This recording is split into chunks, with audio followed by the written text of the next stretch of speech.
Salam hörmətli izləyicilərim. Bugün mən sizə oynaq ağrılarının çox bilinən, əslində bəzən yanlış diaqnoz qoyulub tədavi olunan bir forması olan podaqa artritindən danışmaq istəyirəm.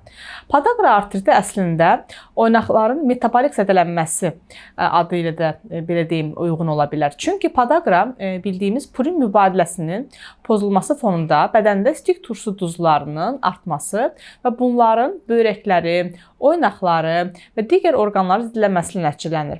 Məsələn, mən sizə istərdim ki, xəstələrin üzərindən bəhs edəm. Bizə müraciət edən xəstələr bəzən podaqa artriti deyə, məsələn, sadəcə ayaq, baş barmaqlarının iç tərəflərində olan ağrı, qızarıqlıq və ya ayağın üzərinə doğru yayılan qızarıqlıq deyə olduqda müraciət edirlər.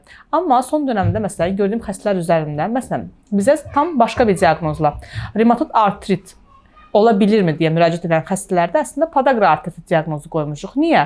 Çünki bu xəstələrin həm yaş etibarindən, məsələn, 60 yaş üstü olması, xəstələrin qidalarına fikir verməmələri, həddən artıq çox ət tükətmələri, qırmızı ətin tükətilməsi, alkolun istifadəsi, pivənin istifadəsi və bunun sonucunda xəstələrin özlərinin də xəbəri olmadan, hətta xəstələr bizə bildirir ki, doktor, böbrəklərimdə problem olur, böbrək həkiminə də müraciət etmişəm və biz müayinəmizdə görürük ki, bu xəstələrin ümumi stik analizlərində oksalat və urat daşlarının olması, qan elementlərinin olması, kreatinlərinin çox yüksək olması və stik turşusunun qanda deyək olmalıdır 7-yə qədər, xəstələrdə 11-12 dəyərlərinə qədər olması, revmatik panellərinin neqativ olması artıq bu xəstədə dediyim kimi yanlış tədavilər aldığını göstərmiş olur. Və biz xəstəyə artıq podaqa diaqnozunu qoyduqdan sonra həm həyat deyək ki, rejimini düzgün şəkildə ayarlanması, qidalarının düzgün şəkildə ayarlanması, bunun uyğun ilaç tədavisini verdikdən sonra xəstələrdə şikayətlər geriləyir. Çünki xəstələr bizə gəlirlər, doktor,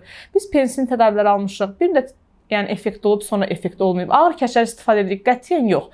Ona görə ki, sizin istifadə etdiyiniz ağrı kəsicilər, bunlar hamısı zaten podaqanın özünün zərbə vurduğu böyrəklərə bir daha artıq zərbə vurmuş olur və xəstələr bizə o zaman yanaşı böyrək problemlərinin də olması üzə çıxır xəstələrdə.